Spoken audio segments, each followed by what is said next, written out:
Hey everybody, welcome back to another episode of Talking Time in the Six. We got a special guest here today. We got Stuck in the System. And today, where were you born and raised? Where were you Uh, brought up, brother?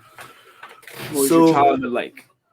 so my childhood was like no other, man. I got passed around. I was living with my mother from the age of birth until about 4. Um, I was born in '85, so I was born in the midst of the crack epidemic. Mother had a real bad drug habit. She had some prior issues prior to me being born. Unfortunately, she had a step uncle that molested her, and when she was younger, she told her mother. And you know how that usually goes. They usually side with the man that they're with and their family. So that's what happened. And she pretty much went off the deep end. Slowly but surely she graduated to the heavier drugs. She started on like pills and stuff. But when I was living with her from the age of birth until the age of 4, she was on that crack, man. She was having parties. I was being neglected. My father was a merchant marine, so he wouldn't be there a lot. So he would be coming back every once in a while, or whenever it is that he came back from shipping out. And when I got older, he told me some things about, I used to have like cigarette burns and bruises and dirty Pampers. And she was in, with her friends, and it was just a party. You know what I mean? Like a regular party going on. Um, don't know why he didn't do anything about it. You know what I mean? But eventually, my mother got so high that she pretty much passed out or whatever the case may be, and had a pot on the stove, and she almost burnt down the house. I was like 4 or 5, and I had to open the door for the fire department. I remember because they kept on telling me to back away from the door because they wanted to break the door open. We lived in Brooklyn, so they used to have these diamond glass windows in the basement apartments. Like when you would come down, you would see these diamond windows. You would be able to look in. I remember looking out to the fire department and them telling me to get away from the door, but I unlocked it for them. um, and I went to a distant family member. I think it was my mother's stepsister or something to that effect. And she was an alcoholic, man. She used to beat me on a regular. I was running around doing a whole bunch of kind of stuff that normal kids wouldn't be doing. Um, Can you used to see the screen? get whoopings and all that. So I went to school. I had to be like 5, maybe going to, no, I was 5. Um, they called ACS. ACS came and got me. They did that in a horrible manner, man. That will never sit right with me, and I think that changed me um, in a way that is detrimental to a child's healthy upbringing. So I was at my aunt Lillian's house. She had a neighbor that was like a cat lady. So I would be back and forth. You know what I mean? Like I would go back and forth. ACS came with the police. That's how they used to do it. Social service comes with the police just in case there's any kind of situations. There's no problems. Get this over and done with. So this lady, she's the social worker. She's speaking to the adults around me. I don't really know what's going on. All I know is the police are there, and I can feel the energy. Something's not right. I How start old crying. were you? I was 5. 5. Um, Okay. and the crazy part is that day I just saw my mother for the first time and for however long, right? Um, so the vibe's off. I'm feeling it. Fucking world is spinning around me. I start crying. I'm like, yo, I want my mother because they're starting to bring me towards the police car now. They didn't have like a social service kind of vehicle that's nice and soft and appealing to the eye. This was a box NYPD police car. You know what I mean? Right. So um, I'm crying for my mother. They put me in a police car. The lady sitting next to me, and I'm crying and crying. The lady tells me, "Shut up." She keeps on telling me to shut up, shut up. And every person that I saw, well, like we was driving by, it wasn't her, but I'm like, that's my mother. That's my mother, thinking they would stop. You know what I mean? Um, but I cried myself to sleep in that police car, man. I woke up in a place called Light Street. It's the reception for kids in foster care in New York City. It's down in Canal over there in Chinatown. They got me out of there within like the next 4 hours. They brought me to a foster home somewhere upstate. It's like a farm for kids, bro. Like literally, like you ever seen the cartoon called Recess? No, I haven't. Well, But I can imagine. My baby mom in high school was in a group home and stuff like that, so I'm familiar with all that. so this is like a house with just all kids around my age, right? Tons of Five, kids, right? so like maybe there was like 15 kids, man. I got in Yeah. there. There was like 4 bunk beds in one room. And It was it's just staff. It's not like a so this was actually level of a parents, foster right? parent. No, Oh, it was parent? it was a parent, but it was just like she was the manager of the house. You know what I Too mean? Like many. it's too many to be a parent. You know what I mean? Yeah. You're Yeah. just a guardian and an overseer. That's what you're pretty Right. much doing. You're collecting that check. You know what I Right. mean? If we want to really get down to it. Exactly. So you know, I'm there and I'm freaking out, man. I'm freaking out. I cry myself to sleep again. I wake up crying again. I'm freaking out. They take me and they put me with another foster family. Really good people, man, out of Middletown, the Lewises in Slade Hill, New York. Um, was there for like 2 weeks, man. Man, I wish I would have stood there. They cried when I left, you know, but I went to a distant cousin of my mother's family, and I stood with them for 3 years.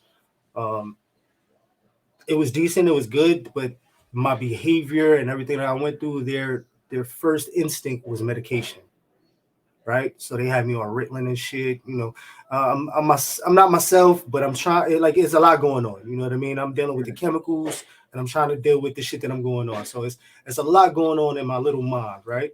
Right. So you know, they can't control me. I'm doing stuff. My mother eventually comes back in the picture. She completes some programs. She goes to Samaritan Village for 13 months inpatient. Um, and you know, the system is real keen on giving the child back to the mother if they complete these programs because it generates money out of that person, right? So, and if anything else fails, the child comes back to the system and more money is going to be allocated and is going to be recycled and moved around and everybody gets paid. Everybody, you know, one way or another is gonna benefit them. So I'm there. Mother starts coming around. She's looking healthy. She's looking beautiful. She's a redheaded Irish woman with green eyes. So she pops. She's different from any other. You know what I mean? So I'm like, oh, this is gonna be something. You know, I'm going back with my mother. That I don't really care what happened in the past. You know what I'm saying? A child is always gonna want their parents, Right. no matter the situation. So we start doing a visitation. Her and my father get back together. That was one of the stipulations that they felt that was an advantage to getting me back, right? Having two parents in the household, you know, it just makes everything a lot cleaner as far as getting a child out of the system. But he's a merchant marine. He still has to work and do his thing. And my mother's a recovering addict. So if you look at this ingredients and this formula right here, it's crazy. I do eventually going back with them. I was 9. I get back with them when I'm 9. Father's Okay, out and to then sea. when you get back with them, what age was your first interaction with the police? That's My first interaction with the police was 11, 11. 10, 11. Yeah. Okay. And that's the incident that you spoke on your channel about the corn pops with Yes. the Yes. police beat you down, That's stomped you so. out? So my mother, and father get me back. We living in Jersey. My father buys a house in Jersey. It seemed like a good position in the formula because my mother's not in the city, she's not in Brooklyn, she's not going to be able to get to drugs or anything like that faster. People, place, and things. So he tried to remove that whole scenario out of the city. I guess that's what I'm thinking. So he leaves. He goes out to sea for 6 months. My mother relapses. She's starting to take little nips, whatever else, little pills here and there. I can't really tell because I haven't seen her in so long. I don't really know her. She's happy as fuck. You know what I mean? So I don't really know what's going on. When he gets back, he sees what's going on, and then those little fights happen. Those little and then it just got crazy, man. My mother, she really went off the deep end. She took a whole bunch of money from my father, did some forgery things, and we went to Brooklyn. We left. So we're in Brooklyn. We're pretty much house hopping right now. We're at a friend of the family's on on her side. I don't know, somebody that she knows. Um, she runs this guy's apartment, bro. Throws him in the kitchen, and we take the room. And um, my mother's doing what she's doing. I'm in school, but things are like not the way it should be. She's getting high. I ain't really got no clothes like that. There's no food in the house. You know what I mean? There's a lot going on. So um, we're just living. And then at this time, I'm just learning the streets, man. I'm 9, and I got thrown right into the streets. As soon as we got to that apartment, my mother pretty much gave me a bike that was in an apartment. I'll never forget it. It was a silver bike with a silver basket, and it was spray painted silver. It wasn't like some shit you bought. Like this was, you ever seen the Silver Man downtown where he's the Yeah. statue? That's the kind of paint that was on this bike, bro. Okay. So it had the We got one of basket. those dudes in TI. Wow. So the on the basket and everything, handlebars, grips, all that shit. It looked just a silver bike. So she gives me a piece of paper with my name and my address and the phone number, and says, "Get outside and figure it out." Now, mind you, I'm in Brooklyn, Flatbush. I'm the only little white boy that's out there. Everybody else is West Indian, from the islands. Every walks of life is out here. Every immigrant you could think of lives in Flatbush, right? Right. At one time before it was Irish, so you can see where it kind of I like, can relate. so I get out there, I start riding the bike, and that's what I do. I link up with a few of the kids that my mother's friends with. They're all getting high, so it's like a small community. We're like Right. the kids of the crackheads. You know what I mean? So, we got a little crew, and we're doing our thing, and we're surviving, bro. Like it's bad. Like crack. I don't know if you know about crack, bro, but Yeah, it happened here too. yeah, no, it's Same bad, man. time. Like bad, bro. So. New York's like only like a 3 hour drive, so it's like we're real close to you guys. You know? Okay. Yeah. Yeah, so now I'm running with my little crew. We're like on our Aladdin shit, bro. We're running up and down the streets, going in stores, stealing fruit out of fruit stands, like stealing shit out of stores, doing it all, begging, stealing, robbing, like we're doing it all, bro. So there's this one particular night, I'm with my little crew, and we're starving, man. We're fucked up. We're hungry, man. We probably ain't eaten about a day or so. Like, and back then, like it was like malnourished it wasn't like looked upon as far as like something was wrong in the household. It was just like, yo, these kids are surviving. You know what I mean? Because we were Yeah. fucking toothpicks, bro. Like skinny as fuck. So, we're starving, man. We're just making it every other day kind of shit. So we finally go and we get this idea, yo, we're gonna go in the store, you get the cereal, you get the cups, and I get the milk, and you look out, right? So we do what we do. We finally get all the ingredients we need. We run back to my building. We're on the second floor. It's a floor-story building. My mother lives on the last floor, so the roof is right above us. We're down there. We're fucking busting out corn pops, fucking laughing, happy as fuck, man. Just happy that we're eating, and we're just happy. You know what I mean? Like that was the highlight of our fucking night. So we're spilling fucking milk everywhere, corn pops. We're just no spoons. You know You what I guys mean? are happy you're eating. We're fucking ecstatic, bro. We hear the fucking walkies come in the building. My man runs up the next flight and he cuts in, and he kind of blends in with the door. So if you were to come in the hallway and you were to look, there's a like a space between the actual wall and the door that opens to the apartment. So you could hide between the space. So Mhm. he fucking dips in there and he fucking blends in. We run all the way to the roof. These cops chase us all the way up there, bro. It's dark. We're trying to figure it out. We were gonna go down the fire escape, and then we kind of like we just kind of like ran into each other. Like they came up there, bro. They maced the shit at us and stomped the fucking yo. I had bruises on my leg for about 3 months, bro. And that's the first time interaction with the police. As far as getting beat, Crazy. Yeah, well, I've had like other small interactions, like with like taking shit out of stores or like delinquency, and they bring you back to your parents' house and shit. Like I Okay. had one or two of those, but nothing to that extent. You know what I'm saying? Yeah. Um, That's crazy for a yeah. kid, So you know? so my mom's hears the stomping, and she hears the commotion on the roof, and she comes out as they're pulling us down. Me and my friends is maced up, man. We got fucking maced and my two friends, they got like allergies and asthma and shit. You know what I'm saying? So that shit is hitting them extra. My mother's screaming and yelling at the police. What the fuck did you do to my son? And they just looked at each other and they fucking passed us off and fucking kept it moving, bro. We went in the bathroom. We fucking washing our faces out. We trying to take turns on the sink and shit. Like it was crazy. You know what I'm saying? So. I can Um, imagine. yeah, that was one hell of a first interaction with the police, man. But it was Okay, so I crazy. got another question for you then. What was the first time that you actually ended up in like a YO or a JIT camp or a juvie, whatever you guys call it in New York? So juvenile detention is what we call Okay. it. We just call it D- YO here, young offender.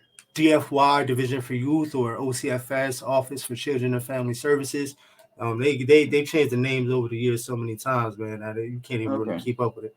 Um, but the first time was so 12.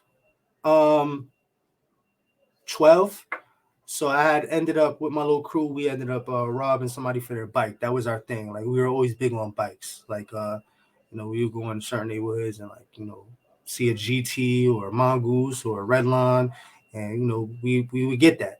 And this particular day we seen this kid. He was a lot older than us. We tackled him off his bike, and when we tackled him off his bike, his arm hit this boulder on somebody's grass, and his shoulder popped out of place. And it's bad, man. So we got the bike or whatever. We took off. We split up. Kid that took the bike, he ends up getting caught by the police. We're on the roof watching this whole shit. We run on the roof, and we watching the whole scenario. The police and them coming back with him in the back of the car with the bike in the trunk. You know what I mean? Like it was Oh crazy. no. So we got the fuck out of there. We ain't see that kid for I ain't seen him for a little bit, but he's important in the story. Right. So that's like when I'm 12 or some shit like that. Shit is getting real bad with my mom's. My mom's is not so my mom's was doing forgeries. Like she was signing checks and going into banks and pulling out money and all that. Like Okay. large amounts of money. You know what I mean? This is before she really started looking bad. This is just like within the first, maybe 8-9 months before she started looking like somebody threw her skin on a coat rack type shit. So it's getting bad. Like we was house hopping, we're like crack houses and shit. So I'm like, yo, fuck this, man. I'm going to the group home, right? So Right. I know that like if I get myself into the group home, if this case is even like if they're even looking for me for this case, I know like it's gonna be extra hard to get me. You know what I mean? So I turn myself in. I call my caseworker because I just came out of the system. They keep in contact. They try to keep up with shit. So call my caseworker. I'm like, yo, I can't do this, man. There's no food. My mom's is bad on the drugs. It's bad heavy. Like I can't do this shit. I ain't got nothing. Like it's getting bad. So they take me and put me in a group home. So I'm in a group home. I get in there. I go to the Bronx. So it's like the streets, but you just live in a house. You come in and you go to sleep and then you wake up and you leave. Like it's like you're still in the streets, but at least you got a roof over your head. You get fed. You know what I'm saying? It's a lot more. That almost sounds like a men's shelter. But for kids, it's called a group home. Yeah. It's a group home it's a shelter, but pretty much for kids. Right. Those kids that can't make it in foster care or nobody wants, this is where they put them. You know what I mean? Okay. And you got to figure it out. So I'm doing that for a little bit, a lot of fights, a lot of other shit. I ended up stabbing this kid. They put me in another house. I go to that house. I'm wilding out in that house. They take me and they say, yo, listen, you're like the youngest kid in every fucking house that you go. And two, we're going to put you in a residential. A residential is like a campus. It's a little bit more secure, but it's still a group home. It's just a campus full of kids. Like it could just be from 13 all the way to 20. You heard? So it's just like a big ass campus, like a college campus with a whole bunch of dorms, and you just like coexist with each other. But it's like jail in a sense too. So I did that shit for a little while, and I went AWOL. I went back to my neighborhood. When I get there, I see the kid that I caught the robbery with. So I'm at my mother's house, and I'm asleep there for the night. Okay. I'm there. The police knock on the door, bro. Bang on the door. I know the knock. Yeah. It's a distinct knock. So I get my shit together, and I'm trying to get out the fire escape. My mother's at the door trying to hold them off, and they come in. I'm halfway out the fire escape. They're like, "Yo, come on, let's go." I had an idea what it was for, but I just kept my fucking mouth shut. I ain't really asked no questions. They took me and they brought me to a building somewhere downtown Brooklyn. They booked me, and then they brought me to the boat. The boat is it's like a part of Rikers Island, but it's just a boat. It's a barge. They call it the barge. It's in the Bronx. So I'm there in cells. I'm like almost 13 now, right? I'm in cells, and shit is crazy. Got to get fucking fighting immediately, like Friday fight night shit. I'm there for a month. The group home ends up taking me back. And this is the boat in Rikers Island. Okay, so that was one of my next questions. That's a good thing that you said that, because the next question was going to be, have you ever been to Rikers? So basically that's a part of Rikers, right? Yeah, it's just it was the for the juveniles at that particular time. Makes sense. So they send me back to the group home. I go to the group home, and it's on a conditional release. You know what I mean? Like, you caught this, you could be in jail, but we're gonna keep you here, whatever the case may be. So I'm there, and I get tired of this shit, and I leave, man. I just get the fuck up out of here. I'm still fighting there, and I'm still the youngest, so it's different. I want to get the fuck out of here. I go back to my neighborhood, Flatbush, and I end up getting locked up the same day, bro. I'm in a house with a bunch of older fellas and women, and discrepancies about some kind of residency, and they lock us all up. And on that case, they got me for weapons possession, a gun charge. So that violates the conditional release that I had through the group home because I went AWOL, and now I caught this new charge. So when I get arrested that day and they bring me in, the group home's not coming to get me again. It's over. So I'm in Crossroads. Go to Crossroads. I stay at Crossroads for a little bit. I go to Spofford. From Spofford, I go to Pyramid, and then from Pyramid, I go to Cass Residential, which is it's like a non-secure, but you couldn't leave if you wanted to. It's in the middle of nowhere. You know what I'm saying? There's no gates or no fences or nothing like that. But if you left, you'd be a fool. So I did that for a little bit. I went to Tryon. I'm in Tryon for about a year. From Tryon, I went to Harlem Valley. From Harlem Valley, I went back to the group home because they released me to the group home. And then from there, I caught a gun charge. At this particular time, I'm 18. I go to Rikers Island. No, I'm 17. Sorry, 17. I caught that gun charge. I go to Rikers Island, and I cop out to a year immediately because in New York City, if you get caught with a weapon or a loaded firearm at that particular time, you could automatically take 1 year on Rikers Island, no questions asked, and that's pretty much it. You do 8 months out of the year. So immediately at arraignment, let me get that year. Let me take that.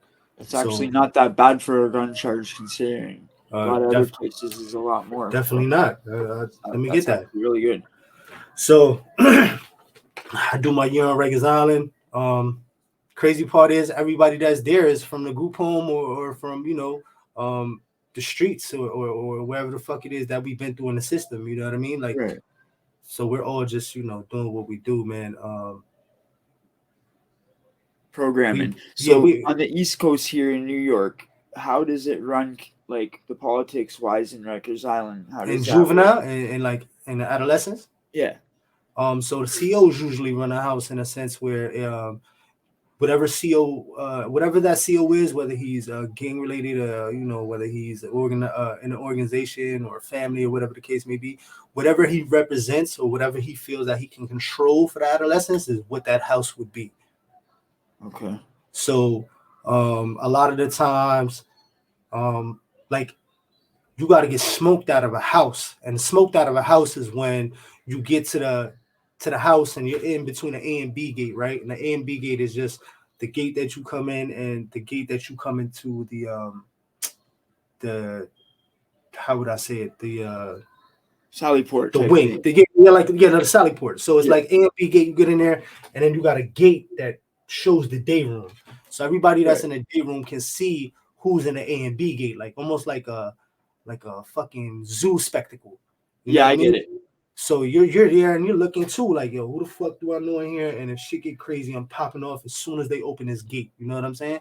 Because it gets crazy. You know what I'm saying? So that's Right. what you would continuously have to do until you land in a spot where your name is hearing better. Like they hear about you and they're like, oh, he's official. Yo, it was good. Or you know somebody from somewhere, or, you know, trying to get to a house where you know it's different. You know what I'm saying? You can pretty much bid out. But that's the way it goes in the adolescence. I did that a few times. Um, but I went to, because at this particular time, I'm gang banging. My hood is all Crip, man. So I grew up on my low shit, like hard body, like I'm Okay. talking about everywhere I went through DFY, all that shit. Like I was just on it. Okay. Um, So you just left off. You landed in Rikers now. Yeah, Rikers. Okay. For a gun charge. I'm there Right. for a gun charge. But the good thing about it is my name is already known because of DFY, the group home shit. Everybody that's going through this, we all know each other. You know what I'm saying? We've been with each other or know of someone, or, you know, It's like basically your home bucket, right? pretty much it's just really going off of your stamp. You know what I'm saying? I always let my shit go. You know what I'm saying? I've always been one to pop off Because there's and certain get it in. areas here in Toronto, like if you're in a certain area, you'll go to a certain jail. So if you're like in your area, Now Rikers Island is whatever it is that whatever borough you're from, huh? um, you're gonna go to the four building for adolescent, right? The adolescence is just mainly strictly the four building. So it doesn't matter what borough you're from, you're gonna end up in a house that would coincide with whatever it is the CEO represents, if you get what I'm saying. Yeah. No, no, I'm talking about the actual facility, like the actual jail, like because Toronto's so big, there's so many different jails. If you're in a certain area, you'll go to a certain jail that's like for designated for that area type Now thing. Rikers Island is the main hub, man. Like Okay, you come to Rikers Island and they that's the main one. Okay, they classify you accordingly. You know what I mean? You'll go to, you know, whether if you have a drug problem, you go to the 5 building. If you're sentenced, you go to the 6 building. If you're adolescent, you go to the 4 building. If you're waiting and you're from the Bronx or uh, maybe Manhattan, you might go to the 3 building. Um, the Beacon is like high classification. That's like where the devil's rejects go. You know what I mean? Um, where else? And then you got other buildings that's like hospital buildings or high. What's that shit called? High profile cases. So you so would it's have a big. It has a lot. It has a lot of inmates. yeah. There's Rikers Island is huge, bro. It's huge. Humongous. Like I think it's like 50 something acres or something like that. I know they were having a lot of problems with too full, right? Overflow. At one point, it was like too many people. Nah, not really. So that's a bunch of bullshit that they tell the public, man. Oh, okay. New York City really had crime under control before COVID, bro. Like there wasn't like the jails were empty upstate. There wasn't that much crime. Like things were kind of going the way it should have. You know what I mean? Like, and I feel like if COVID didn't happen, a lot of things would have played out differently. Were But you in during COVID? no, I wasn't. I got No. out right before COVID. Oh, okay. I came home Did you May end up 6th, catching it? 2019. I caught it 3 times. Oh my But I, goodness. I didn't catch it until the end of when the shit started dying down. Um, Okay. my I got it wife, one time. my wife had it first, but I didn't catch it till maybe about a year and a half after COVID, closer to Okay. the 2 year mark. But I caught it real bad the first time, man. I lost my sense of smell, my taste. I had real bad stomach problems. Um, Caught it the second time, not so bad, but bad stomach problems. The third time, it was eh. but the remnants of it, like I can feel the effects, like it breaks you down, bro. I didn't get it until I went and got the vaccine. I went and got the vaccine, and then You like a got the month later, I jab, got it. bro. You got the What? jab. Yeah, I went and got the first needle, and then like 2 weeks later, I ended up getting it, and I'm like, oh my god, this is ridiculous. What, if you don't mind me asking, bro? What made you get the jab? Like okay, I wanted everything to go back to normal, and I just wanted to be able to go places. You know what I mean? Like they were Mm-hmm. starting to be like iffy to go anywhere. You know what I mean? They weren't letting anybody go anywhere or do anything. It was like getting ridiculous. So I just wanted everything to go back to the way it was. Like I just wanted, like I didn't know what was going on. You know what I'm saying? Yeah, man. I am, I am, I am not for vaccinations whatsoever in any way, form, or fashion. And the reason why I say that, I mean, I know you're from Canada, And but I regret it now because I thought it was just gonna be like the one thing, like get it once, boom, it's done. Next thing you know, they want a second one. Next thing you know, it's a third one. I'm like, see, I'm glad I stopped after the first one and said, fuck this, see, because how you many are guys, they gonna make them take? you see, you guys may think that Americans are dumb and stuff. You know what I mean? And a lot of Americans are fucking naive and stupid, but we know from history, man, what America and the government has done with experiments when it comes to vaccines. I don't know if you ever heard about the Tuskegee experiment. No, No, no, really.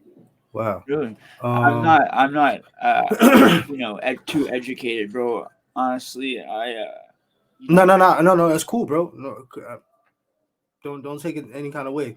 So the Tuskegee experiment was a group of black men that were injected with syphilis to see the effects and the I guess you could say the long haul of what's gonna happen and the damage it would take and put on a person's body. And they knew what they were doing when they injected these men, and they never told them or anything. So it's a cruel experimental kind of thing going on here in America. Um, Anybody who knows, if you know, you know. A lot of people are not really for the jab and all that stuff. That would that. I'm sorry I had to go through that, bro. That's hardcore. That pressure, I can imagine how that must have felt, man. Yeah, I know you were on your free man shit. Like you were out riding the bike outside, and you said nobody was out and about. When I was researching your channel before the interview and that. Yeah, man. I was out every day, man. I was on my motorcycle. I was on the highways. Nice. I felt like I was I am legend, man. It was amazing. Um, but it was so concerning for me because I'm like, yo, everybody, nobody, like literally, it looked like a ghost, like ghost town. Like nobody's out on the highways. I'm talking about when I was out there was nobody out there. Like Nobody's on the subways. Nobody's on the nobody's street. on nothing, nowhere, No, completely dead. same. I So, know. um, and when I saw that, it was And the whole really. damn world was like that. I can't believe they actually got the world to shut down like that. It reminded me of how they lock us down in prison, and Yeah. when they want to start or implement a new rule, what they do is lock them down, give out the memo, and the program will change instinctively without even really having to be told because everybody's going to collectively consciously come together and follow suit. I think they were testing to see if they could do it, like to see how people would react. Like now that they know they can do that, I don't know, man. Well, Something worse is gonna happen next time. well, you got to remember we got aliens coming now too, bro. Oh yeah, what's your take on that? Uh, Just briefly, honestly, I believe that there's life out there, and we're not the only thing here. There's got to be. Um, as far as whether or not they mean it's harm or good or whatever the case may be. Um, I don't know. I just feel like there's a lot of pressure coming up, and I feel like all this data exchange, everything that's going on with electronics and the capabilities of the algorithm and collecting data, all the time. Yeah. I feel like it's almost like a pressure game. If the aliens are coming, we need more data. Okay. Yeah, it's I'm not 100% believe it or 100% not believe it. You know what I mean? I'm like in the middle on that. So okay, so I'm gonna go back to the questions. Have you ever gotten any tattoos in prison or jail or anything like that? Nah, I never did the tattoos in jail. Okay, cool. I was always like big on like diseases and I shit. get it. I'm the Yeah. same way. I didn't either. Okay, cool. And I do tattoos, and I still didn't do it. So okay. Um, Okay, so when you were doing your bid 19 to 25, the 6 year bid, and you were 5 year bid, 5 year bid. 5 year bid, okay, sorry, my bad. Um, you, what happened there? So at this particular time, I just came home off of that gun charge. I'm pretty much back in the streets, man. Like I'm back on my robbing shit. I made sure I had the essentials. I had a few stolen cars, um, a vest, some firearms, and I went to work, man. I just did what I did. Um, couldn't find a place to stay as far as like somebody who would actually take my money for an apartment or a room. So I ran into a kid that I was in a group home with. Me and him, we put in work before. We've done some shit. Only thing is, he's Latin King and I'm Crip. You know what I mean? But when you're in a group home settings or you're in these settings, man, none of that shit really matters. You know what I'm saying? Because when you have a trauma bond, it creates a different kind of relationship. You know what I mean? Right. Especially if you're putting in work as far as like doing shit together and doing crime and shit. You know what I mean? It kind of brings you a little bit closer. So he had a near and dear place in my heart. You know what I mean? He was one of the ones that I know at one point in my life that if I wanted to do something dirty, I had somebody that was willing to do it with me. You know what I mean? And keep his Right. fucking mouth shut.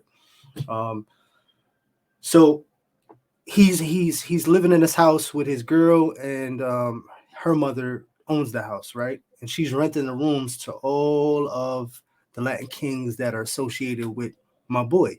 So it's a Latin King house. I get a room. I get dirty looks or whatever. I'm still fucking flagging and wearing my crates, and I don't give a fuck. You know what I'm saying? I'm out here banging. You know what I mean? Like I'm out here getting it. Um, Near for like 2 weeks, man. Chilling. I'm back and forth to Brooklyn, catching my licks. I'm chilling. I'm good. I ain't got no issues. I'm not. You know what I mean? Nothing's crazy's going on. I got a roof over my head. I got food. I got my shit. You know what I mean? Yeah. Unfortunately, the girlfriend's brother of my friend got killed a year prior. He was Latin King. He got killed in Brooklyn. So they were having a memorial for him. So it's extra people now. They're lighting candles. They're saying prayers. They're writing on the cardboard. I don't know this guy. I don't know these people. I know my friend that I'm cool with from the group home. So I stay in my own little area and they go do what they do. That's none of my concern, respectfully. So doing my thing. I'm chilling, watching TV, rolling up. Got my shit together. You know what I'm saying? I'm thinking about the next day. Um, One of the dudes come back to the house. Yo, we getting it popping. And I'm not thinking about him. I'm thinking about my man. You know what I mean? Because fuck everybody else. I know my man. So whatever comes along with it, you know what I'm saying? You benefit off of it. You know what I mean? Off of my man. So we get up there. Like fucking 20 MS-13s, bats, bottles, sticks, chains, all kinds of shit, man. It's getting crazy. So I get up there. I see my man. It's a standoff now. I see him. He look at me. The dude hit him with a bat. He grabs the bat, takes the bat, and hits him. So as soon as that happens, I pop off. I hit a dude. He drops to the floor. I go to the next one. I get him. One dude dropped a rebar. I picked that up, and I seen a dude come in. He was getting up, and I just golf clubbed this shit. And that's when the police put their sirens on, and they started getting crazy, and they started coming out. But the whole crazy part about it is they was watching it for 15 minutes, bro. before they decided to interject. So that whole time that they was getting it popping and fighting and all that, the police was watching. So when I hit that dude and he dropped, the other dudes that was with my man decided to stab the shit out of him and poke him up. So me not knowing what's going on, I run to the next person and I run to the next person. And when I see the sirens and I see the lights, I take off. I'm on a run for 2 weeks, right?